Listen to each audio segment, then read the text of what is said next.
A lot of people warned me not to share this build with the community, but today I'm breaking the silence and showing you the absolute monstrosity that is this Japanese powerhouse build. And don't worry, I'll also cover how to play against it, just in case people start spamming this on the ladder. Let's get into it. I'll cover two versions of this build, one that opens with spearmen in the Dark Age and one that doesn't. Let's start with the version without spearmen. This approach is best on maps where early spearmen harassment is difficult, such as Altair or Hill and Dale, or when facing civilizations that are nearly invulnerable to early aggression, like the Rus or English. Or even if you just don't feel confident macroing spearmen in the Dark Age, you can always just do this version instead. Start by sending every villager to sheep and one to build a house by the berries.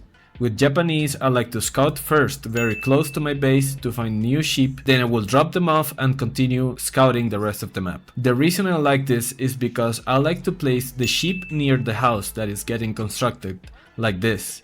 So your villager gathers from that sheep instead of having to walk back. This is optional though. If you want, you can just send the villager back to the sheep or make him gather the berries instead. We will go up to 7 on food and then 3 villagers on gold. After there are 3 on gold, rally back to food. At around the 215 mark, you will have enough resources to age up with 4 villagers, with the Kura storehouse. Make sure you build it at the back of your base, and if you can, do it right next to the wood line, so you don't have to build a lumber camp later. As soon as you start building it, leave only 4 villagers on food and send the rest to gather wood from the straggler trees. Leave your rally point on wood as well. Now from this point on, you will use the gold you gather to do 3 things. First, get your economic upgrades in this order. Second, get your blacksmith upgrades in this order. And finally, we will use the gold gathered to produce samurai later. As soon as you age up, send one of the villagers to the farm that just popped up, and the rest to the woodline. From this point, we will go up to 11 or 12 villagers on wood. Once you reach that number, set the rally point on food for the rest of the feudal age. The wood we gather will be used for building up to 3 archery ranges and a barracks. The order in which you build these depends on which civilization you are facing. If you're against French, for example, build the barracks first, since you will need spearmen to defend yourself from the incoming knight. If you feel safe, however, build the archery ranges first instead. If you're being pressured hard, you can use some of the excess wood to build towers or walls in crucial points of your base. As soon as your archery ranges are done, we will start producing Yumi non-stop. Try to maintain constant production as well as you can, and never stop producing them. From the barracks, we will produce samurai constantly as well. These guys are going to be useful to tank the damage from enemy units, while your Yumi are the DPS of your army. Finally, as soon as you get 175 stone, get your Daimyo Manor and produce a Yumi Bannerman to further increase the damage of your archers. From here, you will need to scout what your enemy is doing. If they are just chilling in their base, trying to boom or fast castle without units, use these guys to start denying their economy. If you're against a professional scout civilization, try to chase down their scouts and build the spearmen to defend from the incoming horsemen. You will need to decide from here what you want to do depending on your specific game. In some cases, if the enemy ages up and has almost no units to defend himself, you will have an impressive amount of units that will be able to dive bases and clear any exposed villagers you see in your path. Also, don't forget to keep moving your sheep villagers to the farms. So this way you will have a much more stable food source than your opponent, making it so they will have to move on to other food sources much quicker than you. At some point though, you will want to age up to castle. Whenever you want to do so, transfer every villager you have on woodline to gold and stop producing military units. This way you will much quickly reach the resources needed to age up. At this point, set your rally point to wood for the rest of the game. Once you have enough resources, age up with the floating gate with around 10 to 12 villagers from food. Leave around 10 to 14 villagers on gold, since you will need a lot of upgrades once you reach castle age. As soon as you age up, click your samurai and Yumi veteran upgrades. Get +2 ranged attack and send your initial priest to put the Yorishiro in a lumber camp. After this, he will go to gather the relics. I feel like putting all 4 Yorishiros into lumber camp works best for me, because we already have a lot of military production buildings, so putting a Yorishiro in one of them is not going to make much of a difference. Instead, we can get a lot of passive wood this way, and use it to construct more buildings if we want, We can build farms with that wood if we are running out of food, or we can construct an extra TC later much more easily instead of wasting a Yorishiro in the TC. From here, the build ends and you will need to adapt accordingly to what the enemy is doing. In this variation, we open with a barracks and rush spearmen toward the opponent. This works well in games where you expect to deal early damage, for example, by denying a French player's gold mine or breaking Byzantine players' aqueducts. Start by constructing a barracks with one villager, sending 2 more to one nearby straggler tree, 1 to build a house and the rest on sheep. Scout first near your base and then towards your enemy base to see where their exposed resources are. Leave your rally point on a sheep for now. As soon as the barracks are done, start producing 3 spearmen. These 3 spearmen will be enough to deny a gold or stone vein. Now, 2 things about the barracks. First, make sure you place it in a corner of your TC. That way you will only block 1 farm space. Second, if you haven't found your opponent's gold yet, rally them to a point near your enemy base so they start walking in that direction as they pop out. Speed is key here. Your spearmen should be arriving at the enemy base by around the 2-10-minute mark. When you have finished producing the 3 spearmen, pay attention to your wood. As soon as you have 50 wood, take 3 villagers from sheep and construct a mining camp on the gold. Then the 2 wood villagers will gather 50 wood for a house and then go back to sheep. At around the 3:20 mark, you will have enough resources to age up. Do so with the Kura storehouse with 5 villagers. At this point, leave only 4 villagers on food and the rest on wood. The 3 gold villagers will stay here and the gold you gather will be used in the same way explained in the previous variation. As soon as we age up, send 4 villagers from the landmark being constructed to the wood line, and the remaining 1 to the farm that popped up. Now set the rally point to food from this point on. You should have 11 or 12 villagers on wood by this point, which will be enough to construct up to 3 archery ranges and constantly produce Yumi from them. From here, the build will be exactly the same as I displayed in the previous build. But now, because you already harassed with spearmen previously, it is less likely that your opponent will have horsemen or knights to counter you. You can also use the spearmen to deny professional scouts, or keep scouting your opponent in case they decided to move on to a different gold vein. The reason why this strategy is so strong is because of how cheaply and quickly you can produce Yumis. These guys cost only 25 food and 35 wood, which is almost nothing, and they also come out around 17% faster than regular archers. This means you can mass them pretty consistently and faster than any other civilization in the game. And yes, they have 1 less damage, but as long as you have your bannermen with the army, they will have the same damage as a regular archer. Because Japan also has men at arms in the feudal age, which are the samurai, you can use these guys as a mid shield, giving enough space for the archers to deal insane amounts of damage. With enough of them, we can kill horsemen and knights if we kite well enough. The last thing that makes this so good is because of farms. The Kura storehouse provides us with a bunch of free farms that we can use to run out of food much less quicker than the opponent. Japan also gathers faster from farms after you get the daimyo manor upgrade from your TC. What this means is that you can keep consistent production of units without having to risk going out for outer resources for a very long time. If your opponent wants to stay in feudal and fight you, they will run out of food faster than you, and that will give you an opportunity to have a bigger army and attack their exposed food sources. The food income is so strong that you will even be able to reach castle age while keeping constant Yumi production, while your opponent will be most likely stuck in the feudal age making units to defend himself. Now let's talk about which maps are best for this build. Besides water maps, the only map where you will have to play differently is in Enlightened Horizon. But this build can still be pretty amazing here, especially for Japan. If you want a guide on how to play this map, I already have one in the channel, so check that out if you're interested. Every other map is amazing for this build. In maps like Altai, Carmel and Sunken Lands, you could go for the variation without barracks, since the golds are very well protected by either the spawn or the TC. For the rest of the maps, the barracks opening should work just fine. If you're facing this strategy, first you will need to know it's coming. You can know this by looking at how many gold villagers they have.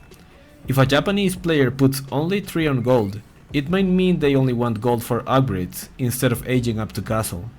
This is already an indicator that Yumi spam is coming. The second one is to always be active with your scout. Keep looking around his base and try to spot the archery ranges. But if you cannot see them for some reason, then look at how many woodworkers they have. If there are a lot of villagers on wood instead of food, it might mean they want to build a lot of military production buildings. Once you know you're getting Yumi spammed, immediately start producing horsemen plus archers of your own, and get your ranged armor and damage upgrades. With enough horsemen, you have the possibility of getting a surround on the Yumis and killing a big ball of them, while your archers kite the samurai and kill spearmen if there are any. If you're unable to kill the Yumis, use the horsemen to raid their farms and woodline.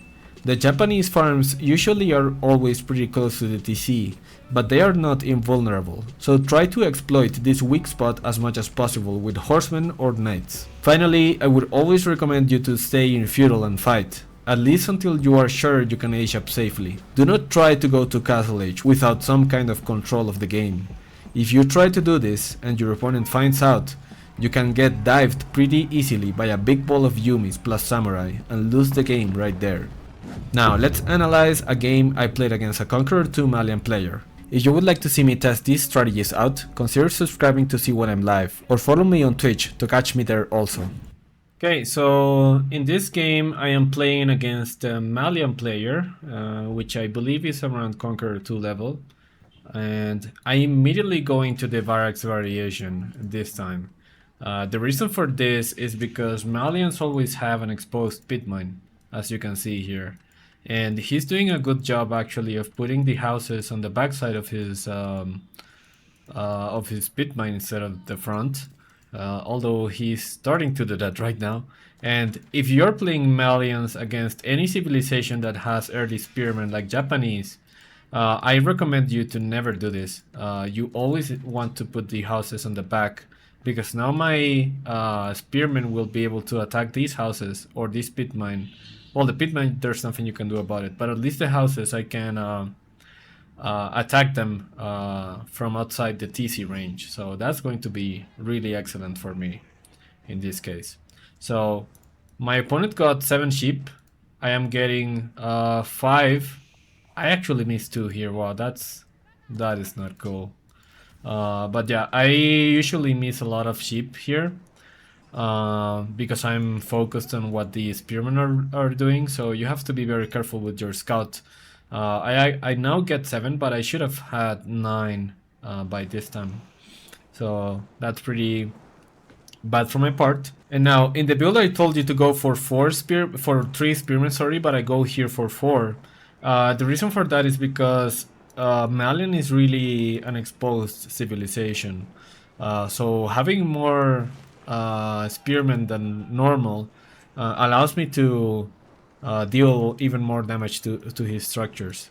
Look at how I already cleared 2 houses from him, and he still hasn't gotten to feudal age yet.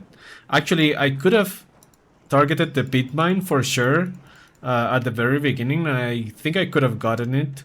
But the bad thing about targeting the pit mine is that he can always just repair it, right? And attacking with the spearmen so close to the TC range is not the best. So back at my base, I'm going up with 8. That's because I went for 1 more spearman, so I wanted to go up a little bit faster. And I'm soon going into Yumi spam. So right now what I'm doing with my spearman is looking for his other golds. So I already know he doesn't have any golds on this side. He only has this one.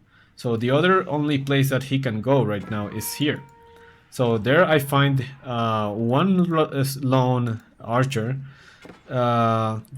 this archer, it deals damage against spearmen, but you can actually just kill it if you have more. So right now I'm trying to split my spearman like this, so he has to micro a lot, and I am just delaying his houses on this pit mine. So that's pretty good damage already done with just the initial spearman. And in the meantime, I'm already building a few samurai, and I'm going up to 3 archery ranges. So only 2 for now, but I will get more pretty soon. So Right now, I'm just looking to see. I'm saving my spearmen. I don't want to lose them because if he goes into horsemen, into water scouts or sofas, I will need those spearmen later. But now I actually think I misclicked and I built on avogations instead of samurais. But I mean, they're still fine. They will be able to tank a few shots in order to kill the archers. And my two spearmen that were still left alive, they dealt a little bit of damage to this sofa, so that's going to be pretty useful. And because I don't have any spearmen now, I go for the archers instead of the sofa, because otherwise the sofa is just going to clear every other archer here. But yeah, right now what I'm doing is just rallying absolutely everything towards my opponent's pit mine. Because I don't want him to have this for free. And yeah, right now because I saw he was making sofa, I made another barracks instead of a third archery range. And look at my economy. Like I already cleared all the berries. I still have a lot of sheep because I'm going for these farms too, and I have these deer back here. So really a lot of food left over. I don't really have to expose myself like this, but I wanted to go for this first because he has sofa and I want him to raid me. So I want to get this deer first, and then I will have safe sheep under my TC. In the meantime, he's already out of sheep, it seems. Only a few left under his TC, but he's going into Cowboom. I think this is good right now because he had two pit mines. I am already clearing this one, but right now he's really getting a lot. He's getting really greedy, because he's going into a lot of boom, but he has a really big army in front of his base. So now I'm able to get a little bit of damage. I have spearmen instead of samurais because he has a lot of sofas. But I will be able to add a few samurai here and there later. And now he only has one pit mine, so I know he's on this side. So I will most likely pretty soon start going towards that way. And I didn't actually see this. I think he got this because he thought I was just going to stay here. But I actually never saw that pit mine. So he's actually on two pit mines right now. And I am on a little bit of a timer because Malians on two pit mines means that they will be able to cow boom really, really easily. And he's already up to 4 full ranches. But now I see that he's mining a lot of gold, so I go for this pit mine once again. And my army is extremely, extremely good. So let's take a look at this fight. He goes for the fight because he thinks sofas are going to be effective against archers. But my Yumi archers, that's the thing. Yumi archers are really, really fast, so catching them is really, really difficult. So he takes a terrible fight right there and loses a lot of his sofas, loses a lot of his backline, and now he's getting out of food. Take a look at how he has to go for berries, even though he has a few cows. A lot of cows, actually. He's up to 12 right now. He's out of food. He cannot mine gold except for this gold that he has right now. And I already know that he's on berries, so he was in a good position right before that engagement. But because I won so heavily, because the archers are so good, look at how the archers can kite, by the way. Like, I don't have any spearmen with me. This is a misposition from my part. But because my archers are so fast, and I already have my katana bannerman here, I am able to kite sofa. Sofa, which are supposed to counter archers, and are faster than the regular knights. They have 173 movement speed instead of the 162 from a knight. So I'm able to kite really, really effectively, even though I didn't have my frontline with me. My frontline was busy getting this pit mine. So yeah, that is the strength of Yumi. Yumi are really, really good. Look at this movement speed. And then compare it to the spearman or the samurai. And meanwhile, his jab throwers are also fast, but not as much. And back home, I am just able to wall able to get all of the space in the world. I got a tower here just in case he goes here with Sofa. I only mine with 5 because I'm already thinking about going to Castle Age. So I'm mining with 5, and I'm just spamming archers and spearmen in order to save up the gold to go up to the Castle Age. He needs to. He was booming before, but because he sees that I have a really big army, he started going into units again.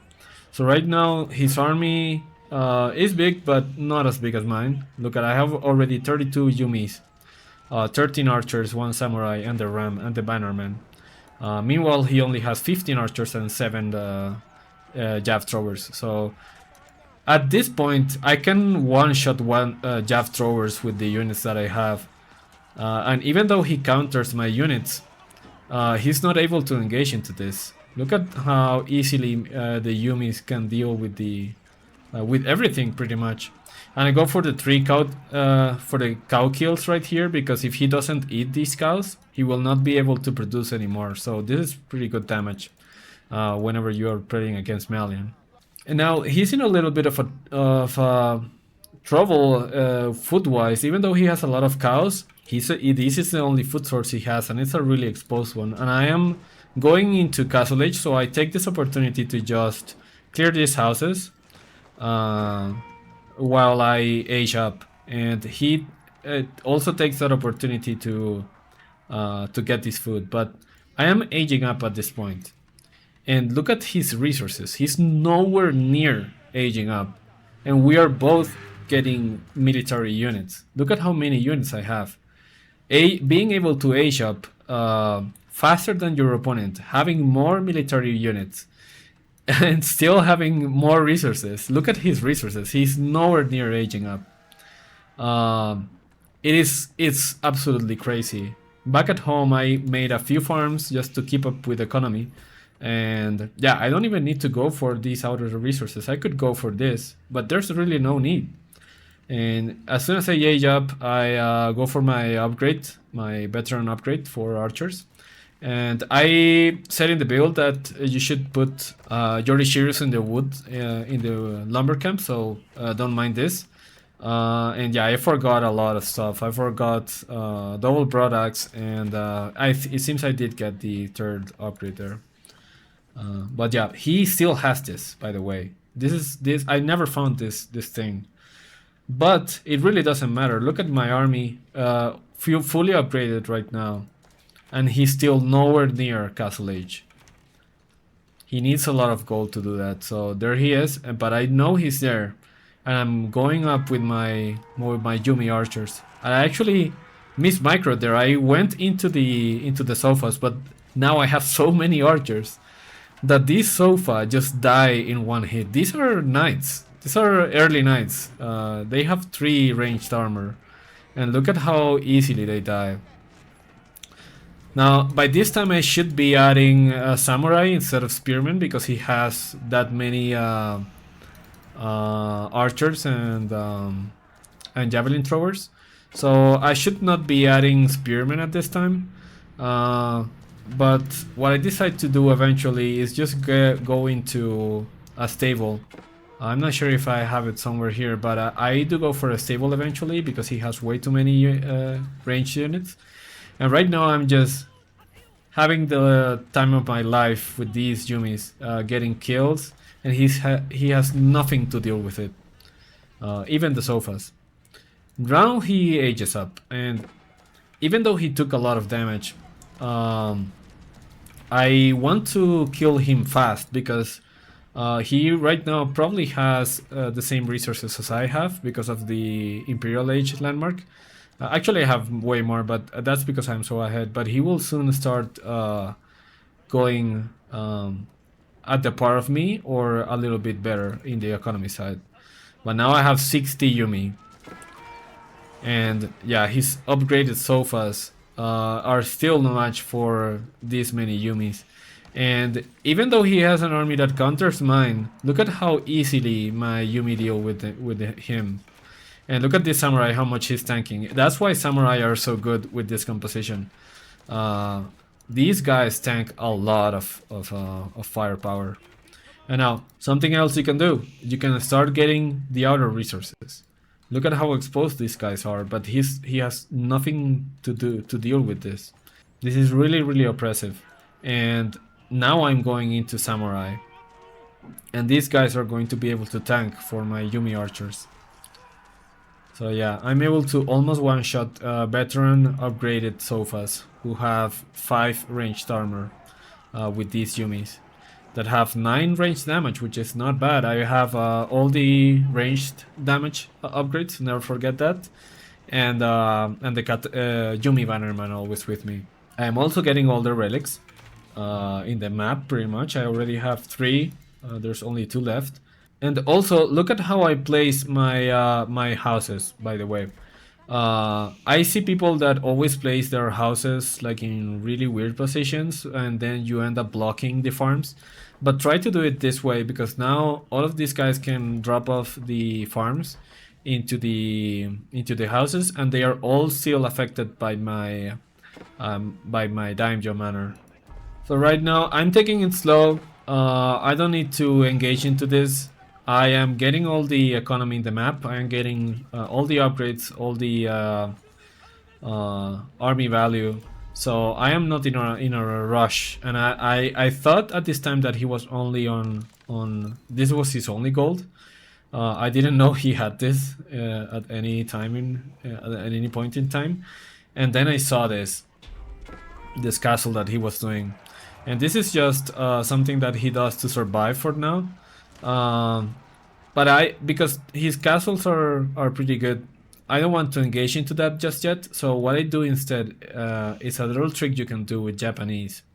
So take a look at this. What I do is I go up with a villager and I construct a siege workshop right here. And then what you can do is come up with one Shinto priest that is still carrying the Yorishiro, and you can put that into the siege workshop. So this way you will get really fast siege, trebuchets, rams, whatever you want, right in front of the enemy base, which is going to be really, really useful. And now I'm adding also mounted samurai into the mix, which are going to deal with the ranged army of my opponent really effectively. And this is also pretty good if you can do it, because my villager was already there, so you can construct towers and upgrade them with the stone you get passively. So yeah, that's also pretty good. And I'm just firing up into the skip.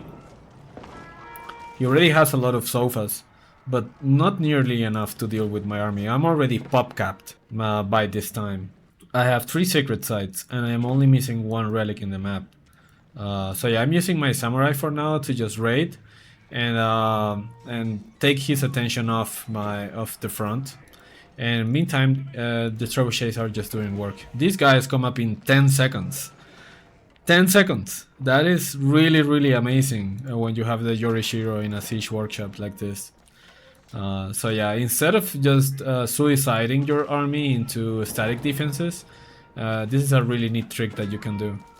And finally, I feel like yeah, I'm maxed out. I don't need to wait any longer, so I just go for it. And his army was all the way back here chasing the mounted samurai, so I get a really nice opportunity to come in. And this is just a destruction. Like, he has veteran archers with poison, but look at how many samurais I have. These guys are not able to die. These guys tank so much damage. And if he were to build Musofari warriors, I believe these guys also deal extra damage against infantry, or maybe only against heavy, I'm not really sure. But yeah, even if he had infantry, these guys would be able to destroy them pretty comfortably. So he actually managed to hold there. But now the samurais come, and now he has an issue, because these guys are going to be able to deal with his archer mass really good. And he knows he already lost, and I was getting also his cows, so he just decides to tap out. And that's it. I hope you enjoyed the video. If you did, don't forget to like and subscribe. You can also catch me live over on Twitch or here on YouTube live streams. Thank you so much for watching and I hope you have a great day. See you in the next one.